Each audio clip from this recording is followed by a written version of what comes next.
Hi, I'm John Carlson. I'd like to welcome you to the APA Psychotherapy series.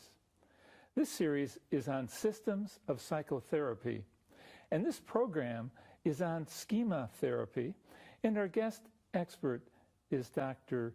Jeffrey Young. Welcome. Thank you, John. Just what is schema therapy, Jeff? Well, schema therapy is an integrative therapy that's really designed to work with personality disorders and other patients who've had long-term, lifelong problems. So we're working with really the most difficult and most challenging cases. So just how does it work? Well, it has four major components. We have a cognitive component to the therapy. We have a very strong emotional component. We focus a lot on the therapy relationship. And we do a lot of what we call behavioral pattern breaking, which is trying to change these lifelong behavior patterns. So how would it differ from some of the other approaches that work with some of the more severe personality disorders? Well, first of all, I think that most of the others, they're not integrative, so they wouldn't have all of those components. So they may just work with behavior or cognitions or feelings? Or, for example, with psychoanalysis, focusing primarily on the therapy relationship. Sure. So whichever of the four, you usually have them focusing on just one part of it, but not the others. So how did you get into this work? Well, basically it started originally with, I was originally trained by Aaron Beck in cognitive therapy, and I found and still feel that for Axis 1 disorders, I think CBT is really great. But in New York City, where everyone has a personality disorder, It comes with the territory. It comes with the territory of being in New York. And we were dealing with people who had lifelong problems. Their problems didn't start, a year ago when something bad happened in their lives. When I would try to use regular cognitive therapy with these long-term patients, what they would keep saying over and over again is, you know, Jeff, well, intellectually makes very good sense to me, but emotionally, I don't feel any different. And that's when I realized, along with my own personal issues, by the way, at the same time, which were going through a similar process, realizing that for a lot of patients who have lifelong problems, cognitive behavior work just isn't enough. It's helpful, but it's not enough. Can you talk about how change takes place in this model?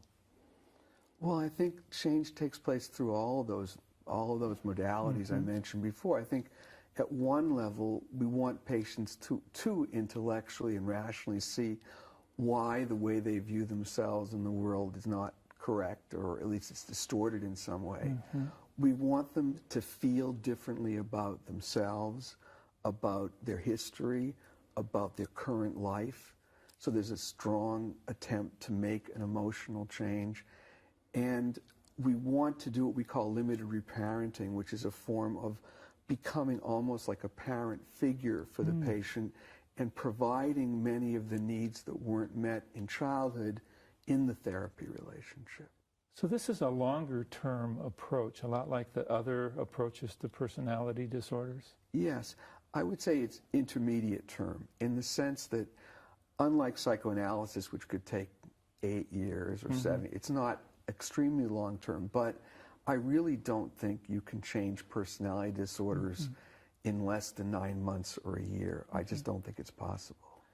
So here comes the big question, does it work? Is there a research support for using schema therapy with personality disorders? Yes, well, the research has only been relatively recent, partly because you know, the current climate in the United States is, of course, against long-term therapy. It's for very brief therapy. So it's hard to get funding to do research studies on personality disorders.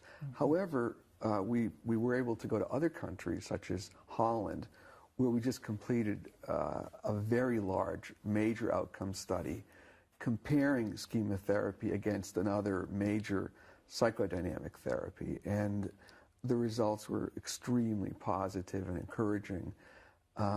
It was twice as effective as the psychodynamic therapy. Also, I think for the first time in any study, a significant proportion of the borderline patients in the study actually had full recovery, which meant they no longer had the symptoms of borderline personality disorder. What are the obstacles and the pitfalls when one uses this approach? I mean, both for the therapist and the client. Right. Well, I think there are several possible ones, but I think the one that I think is the greatest problem are the therapist's own schemas and own issues. Yeah. Because in the therapy, you have to rely a lot on your ability to see what is really the problem. And if you're biased by your own history and your own childhood, there's a risk of imposing your issues on the patient and misperceiving what's really happening with the patient. So I'd say that's one of the biggest risks. The other is because we're dealing with personality disorders, often the patients will get critical of the therapist, angry at the therapist, and again, the therapist's reaction sometimes will be can be potentially harmful. They can get angry back at the patient. They can become defensive and defend themselves.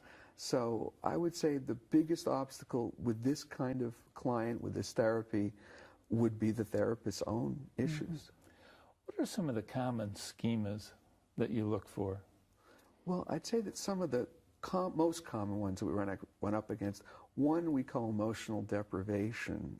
These are clients who, as children, didn't get much love, attention, listening, empathy, and now in their adult lives, they're in relationships where they don't feel connected, they don't feel loved. They've often chosen partners who are cold, detached, and so I'd say that's one Emotional of deprivation. How about another one? Another one would be defectiveness, which in the tape you're going to be seeing. It's one of her major schemas, which is feeling that there's something fundamentally unlovable and bad about you. And many of our patients across the whole spectrum of personality disorders have this feeling that there's something fundamentally wrong with them. Are there any specific strategies that you use in schema therapy that might be unique to this approach? Yes. Well, I guess the one I referred to, one of them, I think that limited reparenting, I think, is something that's relatively unique. I think that, and in fact, also controversial. I think, and this is the idea that we become, within the appropriate limits of therapy, like a parent figure. So our idea is that we're not teaching the patient skills. It's not a manualized therapy. We think that if we become like good parents to the patient in the sessions, that they will internalize us as their good parent. And that's how the change takes place. Now, one final question before we move into the session. Are there steps or stages that you follow? Well, we don't have, again, not being manualized, and given that we have such a wide range of patients because there are so many characterological issues, there are no set stages. But I would say that early on in the treatment, we tend to do the more cognitive work and a lot of the emotional work. And then I would say in the second phase of the therapy, we tend to do the more behavioral work where we actually try to make changes in their actual life. In just a minute, our viewers are going to watch you work with a woman. Her name is Pam. Can you set that up for them so they'll know just what to look for in what you're doing? Sure. Well, I think that the first thing to watch for is how, even at the very beginning of the tape, that Pam starts off right at the beginning talking about how self-critical she is of herself. And I think that this self-criticalness and a voice, a sort of almost an internal voice where she's constantly beating up on herself, saying you're a loser, things like you're bad, you're a loser.